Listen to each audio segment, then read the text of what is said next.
Bem-vindos a mais uma edição do Medical Talks. Continuamos aqui fazendo as nossas gravações, mas sem deixar de mandar conteúdo de relevância para vocês. Hoje eu estou aqui para bater um papo com o Cristiano. O Cristiano é da Confiance Medical e a gente vai conversar um pouquinho sobre o que eles fazem e como que eles estão nesse momento em 2021. Cristiano, obrigado por ter aceito o convite para vir conversar aqui com a gente. Tudo bom? Bem-vindo.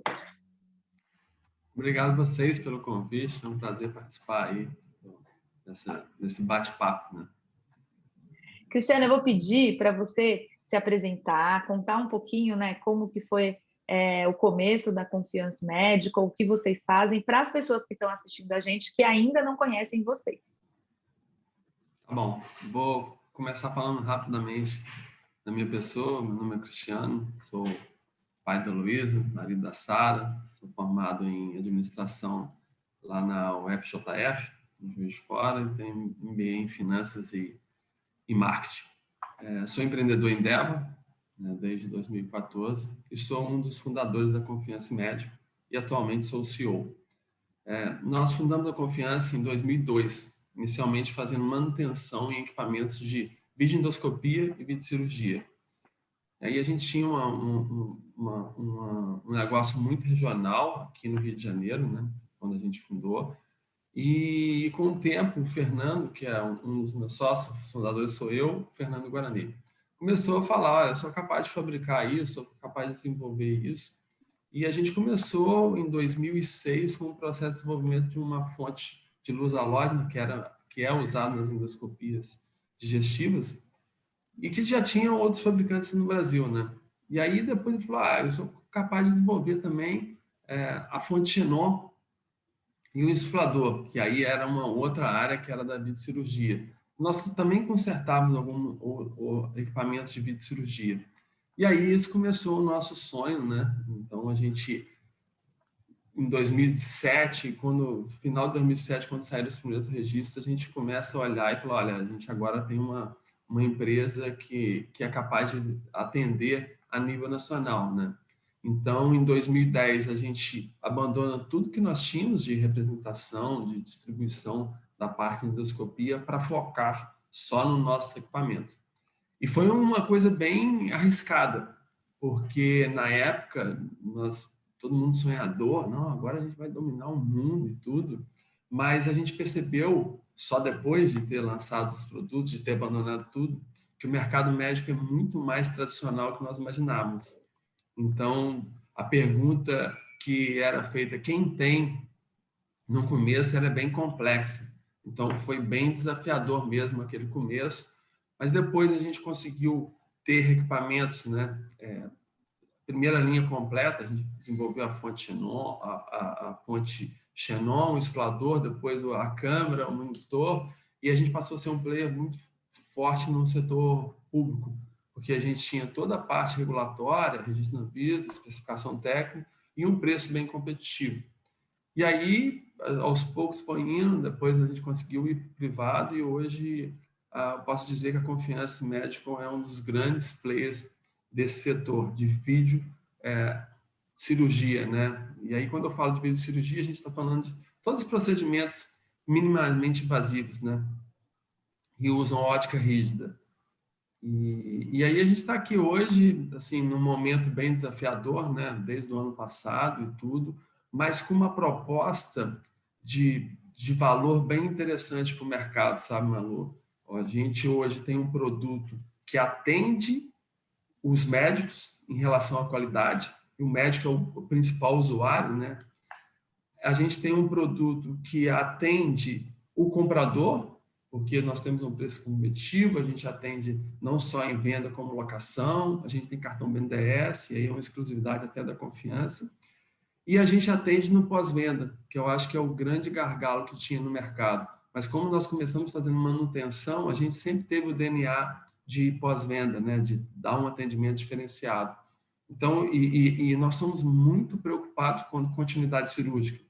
Então, assim, hoje, quando a gente fala de cirurgia minimamente invasiva, a gente está falando de algo que atende todos os interessados. Então, atende o hospital com custo menor, com a rotatividade dos leitos maior, atende o médico que faz um procedimento mais mais confortável e atende o paciente. Uma vez que quando ele deixa de fazer a cirurgia tradicional ou aberta, né, ele sai com uma cicatriz muito menor, só uns furinhos que fazem. Isso quando faz, né, quando usa um orifício já existente.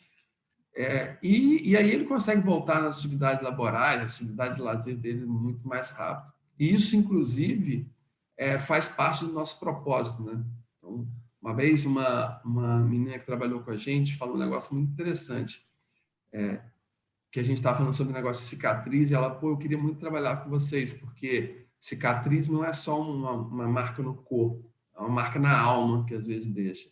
E aí é legal a gente trabalhar para evitar a cicatriz. Então, a gente fala aqui que a gente tem um sonho grande, que é acabar com a cicatriz da cirurgia aberta. E a gente leva isso tão a sério, Malu, que a gente criou o cicatrizômetro, que é uma maneira de medir qual o tamanho do legado que a gente já deixou para a sociedade. Então, hoje a gente já evitou cerca de 237 quilômetros com todos os nossos equipamentos. Meu Deus. Assim, nossa, é muita coisa. E a gente tem um objetivo de chegar a 437, que é a distância entre a fábrica no Rio, né, nosso escritório no Rio, a nossa empresa no Rio, e a nossa filial em São Paulo. Então, a gente quer, até o final de 2002, ele dá 437 quilômetros. E isso é muito legal, sabe? Porque quando você trabalha com um propósito, você trabalha mais engajado, você consegue atrair mais talentos, principalmente essa nova geração, que não quer somente trabalhar por trabalhar. Eles querem, e nós também, né, saber que legado que a gente está deixando para a sociedade. E aí tem uma coisa legal também, que é o seguinte, é o nosso compromisso com o cliente. Porque quando, às vezes, falava, aquele médico é chato, a doutora Malu é muito chata, ela está reclamando da imagem. Aí, hoje, a gente pergunta, e até um dos nossos valores, né, que é empatia. Tá bom, mas e se fosse a sua mãe para fazer a cirurgia? Você ia querer a doutora Malu, que é exigente? Ou um médico lambão? Esse equipamento pode sair amanhã só. Não, tá bom, mas se fosse sua mãe esperando? Então, eu costumo dizer, é claro que eu estou defendendo o meu, né? Mas trabalhar na saúde e na educação é diferente, sabe, Manu? Porque você envolve coisas que vai além de uma questão financeira. E é o que eu falo. Tem um amigo meu, um mentor, o Anderson, ele sempre falou, ele falou comigo uma vez, cara, você tem um negócio mágico nas suas mãos. O que é um negócio mágico? Quanto mais você trabalhar, mais for produtivo, mais engajar as pessoas, mais você gera valor para a empresa e mais você ajuda a sociedade. Então, isso é muito legal, entendeu? Então, é um pouco disso, né? O resumo da nossa história é um pouco disso. É uma história com muitos desafios, e aí a resiliência é algo que todo empreendedor no Brasil tem que ter, né? Mas é uma história legal hoje a gente tem lançado nossos produtos. Hoje faz parte do quadro societário também o Bruno, que entrou como estagiário lá atrás, nosso estagiário em 2002, e hoje também é sócio. Enfim, a gente tem lançado algumas coisas bem interessantes aí para o mercado, né? E com o intuito de democratizar a videocirurgia. E, Cristiano, é tão importante, né, voltando para o aspecto do equipamento e de como isso facilita a vida, que nem você falou, do médico, do hospital, do plano de saúde, que vai pagar menos, do paciente, né? Quando a gente fala de cicatriz, e a gente está falando aí, tem gente que fala assim, não me importa de ter uma cicatriz. Eu conheço um senhor que ele já fez 1 milhão de cirurgias, ele é bem mais velho, e ele fala, não me importa que eu tenho um monte de cicatriz. Eu falo, a questão não é se importar, a questão é a segurança que você traz para o paciente, né? A gente tem, no ambiente hospitalar, a gente tem falado tanto isso nos últimos anos, segurança do paciente, e quanto menos invasivo for o procedimento, menos a chance de você ter um problema futuro. E é isso que a gente tem que pensar, né? Não é, lógico que a questão estética faz diferença, que a questão, mas é a recuperação, gente, isso é muito importante. E você fazer uma cirurgia com vídeo, além de ser muito mais preciso, porque você você corre riscos menores, né, Cristiano? Isso é muito importante a gente lembrar ao profissional da saúde, porque eu conheço profissionais da saúde mais antigos que não são muito abertos a essa questão da cirurgia por vídeo. Mas existe essa questão da segurança. Malu, no passado tinha uma frase que era assim, grandes incisões, grandes cirurgiões, grande cirurgia. Então, aquela cirurgia onde você abria o paciente todo e ele saia bem, era mais bem sucedida, e era na época, né? Mas essa resistência que aconteceu muito quando lançou, né, na década de 80, ela está acabando, porque o jovem hoje, quando vai fazer uma residência, se não tiver vídeo na residência dele, ele nem quer ir. Então, essa resistência acabou. E a tecnologia trouxe alguns avanços que hoje permite você fazer cada vez mais procedimentos diferentes por vídeo. Então, hoje você tem cirurgia cardíaca. Você imagina uma cirurgia que antes você abria, cortava o externo para poder fazer, hoje você faz por vídeo. Não são todas, claro. Mas a tecnologia vai permitir que daqui a pouco a gente faça quase tudo por vídeo. E isso é muito legal. E o que você falou é super importante, por quê? Porque a gente fala de cicatriz porque é algo mais tangível, né? Mas tem risco de hérnia menor, risco de infecção hospitalar, risco de morte e óbito menor. Então, não se discute. Assim, no meio médico não se discute mais os benefícios, sabe, mano? E isso é legal. É uma pena que no Brasil ainda tenha poucos equipamentos. Então, por isso que eu acho que a gente faz um trabalho legal de democratizar a videolaparoscopia. Então, a gente está no produto de qualidade, né? Como eu disse, que atende o médico num preço mais acessível do que os importados e com um atendimento bom, porque se parar, a gente tenta resolver o quanto mais rápido, a gente se preocupa com a continuidade cirúrgica. Lembrando, né? Por que a gente se preocupa? Porque a gente se coloca no lugar do paciente. Então, vamos tentar ser o mais eficiente possível para devolver o equipamento quando der problema. Então, a gente trabalha para o equipamento não dar problema, mas se der, como todo equipamento eletrônico vai dar, a gente quer que ele volte rápido para o cirurgião, para o hospital, entendeu? Então, eu acho que é por isso, com esse pensamento diferente, com foco no cliente, que a gente tem um NPS, que é a maneira que a gente tem de avaliar a satisfação dos nossos clientes, tão grande. O nosso NPS esse ano, o NPS é uma metodologia que vai de menos 100 a 100, está em 85 pontos. Então, assim, é um negócio muito grande, é maior do que da Apple, da Amazon, muito maior que qualquer concorrente nosso lá fora. Aqui no Brasil a gente não tem tanto acesso à informação, mas como eu disse, é muito prazeroso trabalhar na área de saúde e saber que você está deixando um legado, sabe?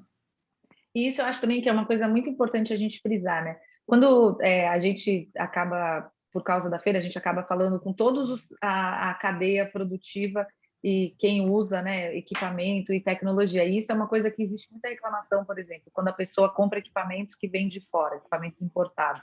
É lógico, quando você compra equipamento importado, você tem uma assistência técnica no Brasil, normalmente você tem um distribuidor, mas ao longo dos anos, né, muda quem é o distribuidor. Aí você tem um problema de prazo, você tem um problema de conseguir falar com a pessoa, dependendo do equipamento, vem técnico de fora. E quando a gente vê, pelo menos, eu tenho muito orgulho quando eu converso aqui com empresas brasileiras que estão aqui, e aí tem vários casos, na feira a gente tem bastante empresa brasileira, inclusive pela parceria com a Bimo, sei que vocês são associados também da Bimo, e a indústria está aqui, você tem um acesso e você tem um diálogo muito mais rápido e aberto, né, Cristiano? É o que você falou, aconteceu um problema com o aparelho, o cara liga aí e você atende o cara.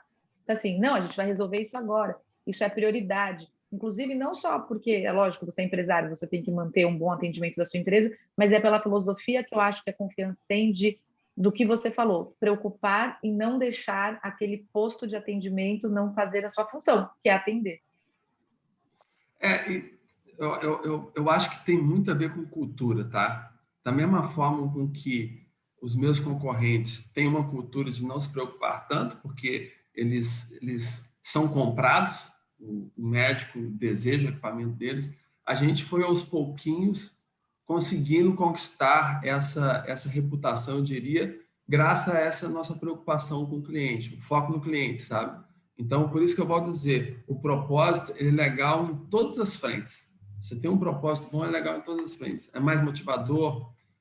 Se você ter valores, então um dos nossos valores, além da empatia que eu já citei, é o foco no cliente.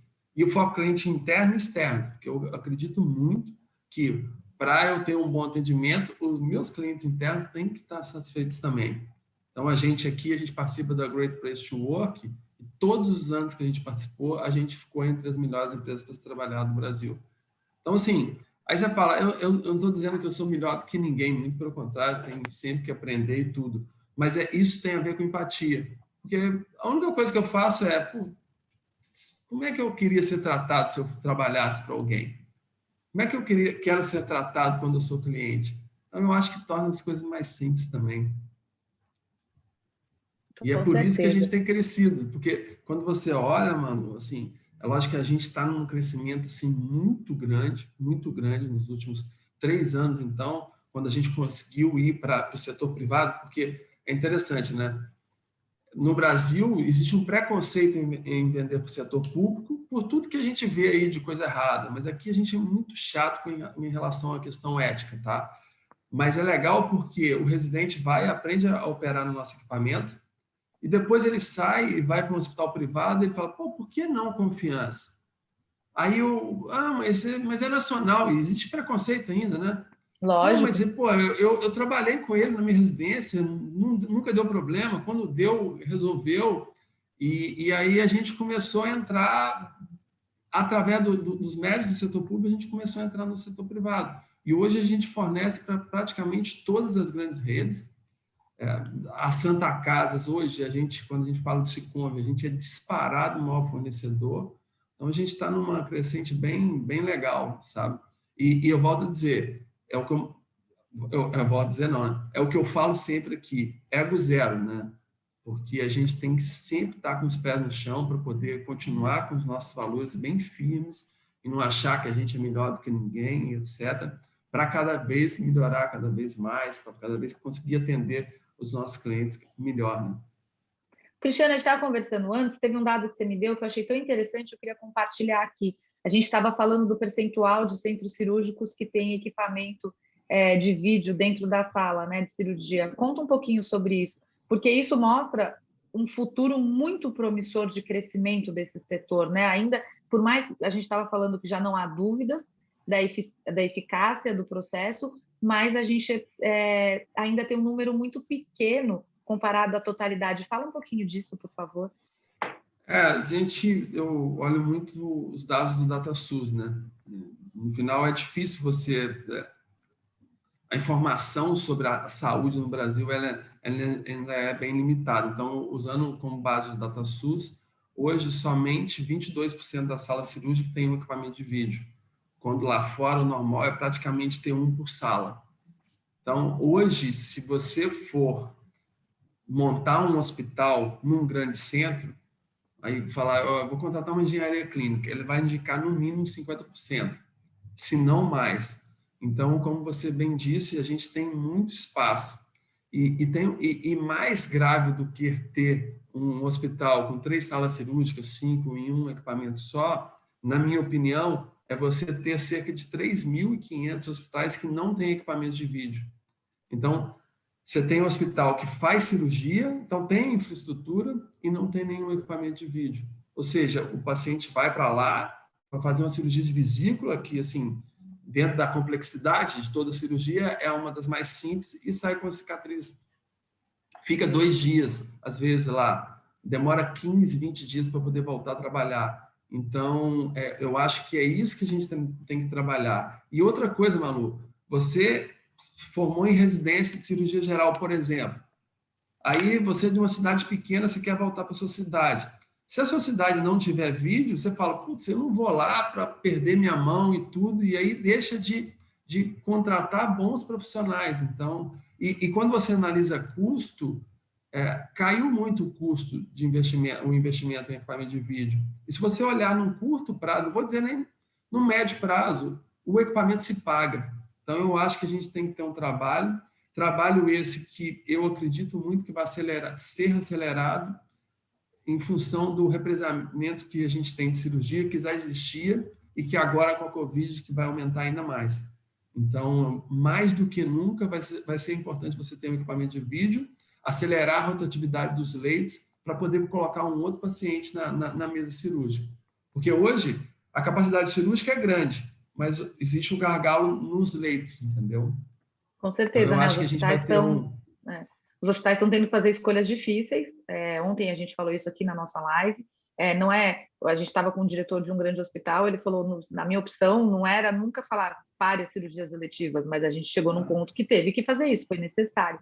Mas como a gente estava conversando aqui também, a gente consegue ver o lado positivo disso, né? A infraestrutura melhora, aprendizados. Exatamente. Então, aquela coisa, antes eu vou deixar uma pessoa hospitalizada 1 mês, o aprendizado é quanto menor o tempo de hospitalização, melhor a capacidade hospitalar, ela fica melhor e melhor para o paciente. Então, são mudanças culturais que a gente vai ter um legado também, né, do Covid. Esse Sim, talvez seja sim. também um novo legado. Você ter, que nem você falou, quase 3.000 hospitais que não tem nenhum equipamento de vídeo, isso é muito antigo, isso vai mudar, com certeza.